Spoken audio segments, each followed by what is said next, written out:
nous vous proposons un tour d'horizon de l'actualité internationale.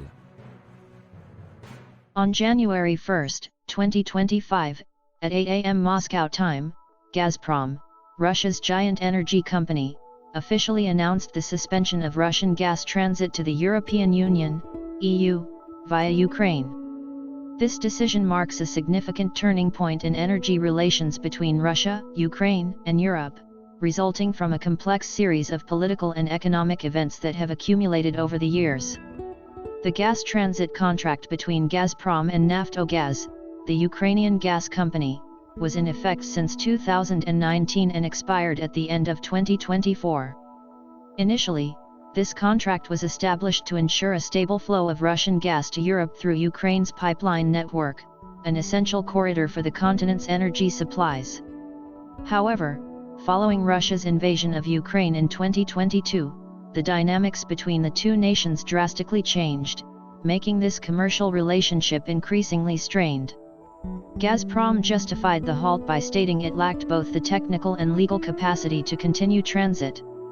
Ukraine's transit infrastructure has been severely damaged by military conflict, making supply not only difficult but also potentially dangerous. Moreover, Ukraine refused to renew the transit agreement, a strategic move to sever one of the last economic links with Russia while aiming to reduce Moscow's energy influence over Europe. This suspension has profound implications for several stakeholders. For Ukraine, it's a double-edged sword. It loses substantial transit fee revenues but strengthens its geopolitical stance by reducing Russian dependency. For Russia, this decision deprives Gazprom of annual revenues estimated at several $billion, forcing the country to seek other routes for its gas exports, notably via the Turk Stream pipeline and its Balkan Stream extension, which pass under the Black Sea. The European Union, meanwhile, finds itself in a delicate position. Although gas imports from Russia through Ukraine represent only a fraction of total imports since the war, some countries, particularly in Eastern Europe like Slovakia and Hungary, are heavily dependent on these supplies.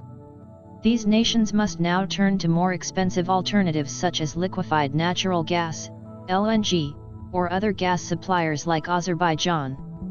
The price of European gas has already reacted to this news, rising to levels not seen in over a year. The political and economic reactions were immediate. Slovakia, particularly affected, expressed concerns about rising prices and called for EU intervention to find alternative solutions. Moldova, already struggling with energy, declared a state of emergency, highlighting the fragility of energy systems in the region. The suspension of Russian gas transit via Ukraine also raises questions about European energy security, pushing the EU to accelerate its plans for energy diversification and transition to renewable energies. The geopolitical tensions, exacerbated by this decision, underscore the need for Europe to reduce its reliance on Russian hydrocarbons, a strategy that was already underway but now takes on new urgency. Furthermore, this situation might strengthen EU efforts to develop alternative infrastructure, such as intra-European gas interconnections and LNG terminals, to ensure continuity of supply. European countries must also navigate between energy pressures and climate imperatives in a context where dependence on fossil fuels is increasingly criticized. In conclusion, the suspension of Russian gas transit via Ukraine is more than just a commercial interruption, it represents a paradigm shift in European energy geopolitics. The economic, political, and social consequences of this shift will be analyzed and felt for years to come, as Europe seeks to secure its energy future without relying on a single supplier.